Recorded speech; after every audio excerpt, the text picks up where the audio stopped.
கிறிஸ்துவுக்குள் பிரியமானவர்களே, இந்த நாளும் உங்களை மீண்டுமாய் கர்த்தருடைய வார்த்தையோடு சந்திப்பதிலே மிக்க மகிழ்ச்சி அடைகிறேன். நம்முடைய கர்த்தர் நம்மை ஆசீர்வதிக்கின்ற தேவனாக இருக்கின்றார். அநேக மனிதருடைய வாழ்க்கையில கவலை, கஷ்டம், துன்பம் இந்த மூன்றும் ஏன் வருகிறது என்று சொல்லி நாம் என்றாவது பரிசுத்த வேதாகமத்தை ஒப்பிட்டு நாம் பார்த்திருக்கிறோமா? முதலாவதாக பார்க்கும்போது சங்கீதம் 1 முதலாம் வசனம் சொல்லுகிறது, ஆலோசனையில் நடவவில்லை என்று சொன்னால் நமக்கு கவலை வரும். ஆண்டவராய் இயேசு அனுதினமும் ஒவ்வொரு நாளும் நமக்கு ஆலோசனை கொடுக்கிறவர். அவருடைய ஆலோசனையின்படி நாம் நடக்கவில்லை என்று சொன்னால் நாம் அநேக காரியங்கள் உலக பிரகாரமாக நம்முடைய சொந்த விருப்பத்துக்கு ஏற்றபடி, குடும்பத்துக்கு ஏற்றபடி நாம் செய்வோமானால் நமக்கு கவலை வருகிறது. இரண்டாவது, ஏன் கஷ்டம்? அங்கே பார்க்கும்போது சொல்கிறது, கர்த்தர் காட்டுகிற வழியிலே நாம் நில்லாமல் இருப்போமானால், ஆண்டவர் நமக்காக செவ்வைப்படுத்தின வழியிலே நாம் நில்லாதிருப்போமானால் நமக்கு கஷ்டம் வரும். ஏன் வழியில நிற்க வேண்டும்? ஆண்டவராய் இயேசு கிறிஸ்து நமக்கு முன்னே போன வழி எப்படிப்பட்டது? செம்மையான வழி. அந்த வழியில நாம் நிற்கும்போது நம்முடைய தேவைகள் எல்லாம் சந்திக்கப்படும். நாம் எடுக்கின்ற பிரயாசங்கள் அல்லது நாம் கையிட்டு செய்கிற காரியங்கள் எல்லாத்தையும் கர்த்தர் ஆசீர்வதிக்கும் போது நிச்சயமாகவே நமக்கு கஷ்டம் என்பது வருவதற்கான வாய்ப்பே கிடையாது. மூன்றாவது நான் சொன்னேன் துன்பம். துன்பம் எப்படி வருகிறது? ஆண்டவர் நம்மை உட்காரு என்று சொல்லுகிறார், அல்லது ஆண்டவராய் இயேசு உட்கார்ந்து இருக்கும் இடத்தில் நாம் உட்காராமலும் என்று வேதம் சொல்லுது. அப்ப நம்ம உட்காராமலும் இருப்போமானால் துன்பம் நிச்சயமாகவே நம்மை ஆட்கொண்டுவிடும். என்ன நீங்க இப்படி சொல்லிட்டீங்க அப்படின்னு கேட்டா, உலகம் தெளிவாய் சொல்லுகிறது, பாவிகளுடைய வழியில் நில்லாமலும் பரிகாசக்காரர் உட்காரும் இடத்தில் உட்காராமலும்.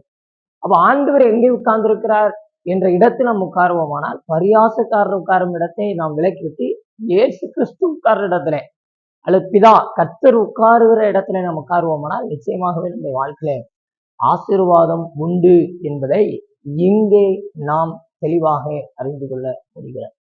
அப்போ முதலாவது கவலை சொன்னேன். இரண்டாம் வசனத்தை பாருங்க, அங்க சொல்லுது, கர்த்தருடைய வேதத்தில் பிரியமாயிருந்து இரவும் பகலும் அவருடைய வேதத்தில். நல்லா புரிஞ்சுக்கணும், உலகத்துல 2 விதமான வேதம் இருக்கிறது. மனிதர்கள் எல்லாம் வேத வாக்குகள் சொல்லுகிறார்கள்.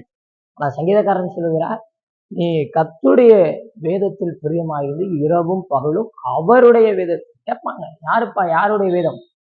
கர்த்தருடைய வேதத்தில் தியானமாயிருக்கிற மனுஷன்.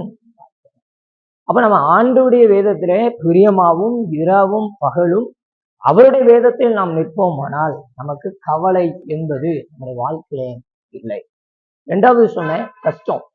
நீங்க 3ஆம் வசனத்தை பாருங்க, நீர்க்கால்களின் ஓரமாய் நடப்பட்டு. அப்ப ஆண்டவராகிய இயேசு கிறிஸ்து நமக்காய் உண்டு பண்ணின நீர்க்கால்களின் ஓரமாய் நீங்களும் நானும் நம்முடைய சந்ததியும் சந்ததி தலைமுறை நடப்பட்டிருக்குமே ஆனால், அது வேதம் சொல்லுகிறது, தன் காலத்தில் தன் கனியை இலை உதிராதிருக்கிற மரத்தை போல் நம் ஆண்டவருக்காக தர முடியும். தன் காலத்தில் தன் கனியை தந்து, அப்ப ஆண்டவருக்காய் கொடுக்கும் எந்த குழப்பம் இல்லை, எந்த சந்தேகம் இல்லை, தந்து ஆண்டவருக்காய் தந்து இலை உதிராதிருக்கிற மரத்தை போல் இருப்பான். அவன் செய்வதெல்லாம் வாய்க்கும். அப்போ நம்ம என்ன செய்தாலும் கஷ்டம் வராது, மனக்குழப்பம் வராது, வேதனை வராது. அப்ப நமக்கு கஷ்டம் இல்லை என்று சொன்னால், கஷ்டமில்லாத வாழ்க்கை வேண்டும் என்று சொன்னால், நாம் இலை உதிராது மரத்தை போல் இருந்து நாம் செய்வதெல்லாம் கர்த்தர் நமக்கு வாய்ப்பு பண்ணுவார். மூன்றாவது சொன்ன துன்பம் பார்க்கும்போது 5ஆம் வசனம் சொல்லுகிறது, காற்று பறக்கடிக்கும் பதரை போல் இருக்கிறார்கள். நம்முடைய வாழ்க்கையில நாம் யோசிக்க வேண்டிய காரியம் என்ன என்று சொன்னால், காற்று எந்த திசையிலிருந்து அடித்தாலும் அந்த திசைக்கு எதிர் திசையில எல்லாம் அடிக்கப்படும். காற்று அடிக்கும் அந்த பதரை போல் நாம் காற்றினுடைய திசைக்கு ஏற்றபடி போகக்கூடாது. ஆண்டவர் நம்மை ஆசீர்வதிக்கிற திசையிலே நாம் இருக்க வேண்டும், நாம் நிலைத்திருக்க வேண்டும், நிலையானவைகளை நாம் அணிந்து கொள்ள வேண்டும். அப்போதுதான் இந்த வாழ்க்கைகள் நாம் பெற முடியும். அப்போ முதல்ல கவலை, கஷ்டம், துன்பம், இந்த மூன்றையும் தாண்டி நீங்கள் பார்க்கும்போது 6ஆம் வசனம் சொல்கிறது, கர்த்தர் நீதிமான்களின் வழியை அறிந்திருக்கிறார். ஆண்டவர் நம்முடைய வழியை அறிந்திருக்கிறவர் மட்டுமல்ல, நீதிமானாகி நம்மை தெரிந்து கொண்டிருக்கிறார்.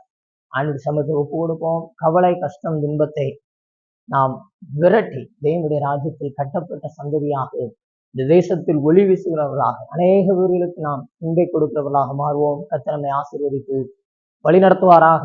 ஆமென்.